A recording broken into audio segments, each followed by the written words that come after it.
আসসালামু আলাইকুম। Hi everyone, কেমন আছেন সবাই? আশা করি ভালো আছেন। আলহামদুলিল্লাহ আমিও ভালো আছি। আজকে আমি এই ডিম রান্না করে দেখাবো। ডিম রান্নাটা খুবই সহজ, তবুও রান্না করে দেখাচ্ছি।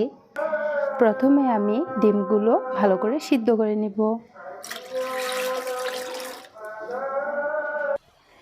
অল্প একটু লবণ দিয়ে দিব, তাহলে ডিমের খোসাগুলো ছাড়াতে খুব সহজ হবে।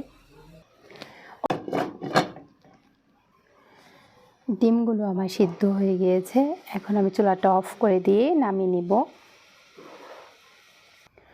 আবারও কড়াইটা চুলায় দিয়ে দিয়েছি। এখন এখানে পরিমাণ মতো তেল দিয়ে দিব।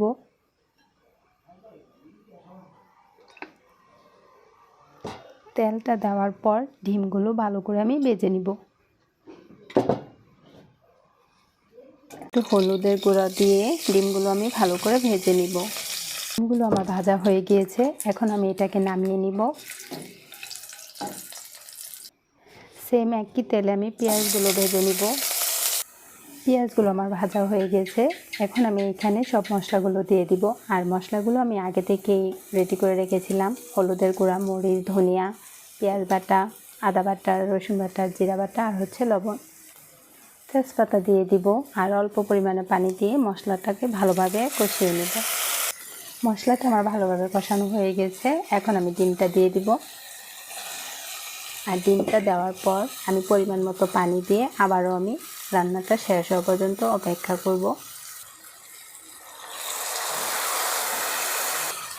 ডিমটা রান্না শেষ হওয়ার পূর্বে আমি 2টা কাঁচামরিচ দিয়ে দিব। রান্নার স্মেলটা খুব সুন্দর আসবে। রান্নাটা হয়ে গিয়েছে। এখন আমি এটাকে নামিয়ে নিব। আলহামদুলিল্লাহ আমার ডিমগুলো রান্না হয়ে গিয়েছে। আজকে আমার ডিম রান্না করাটা আপনাদের কেমন লাগলো অবশ্যই কমেন্ট বক্সে জানাবেন। আর আমার চ্যানেলটি সাবস্ক্রাইব করে আমার পাশে থাকবেন। আল্লাহ হাফেজ।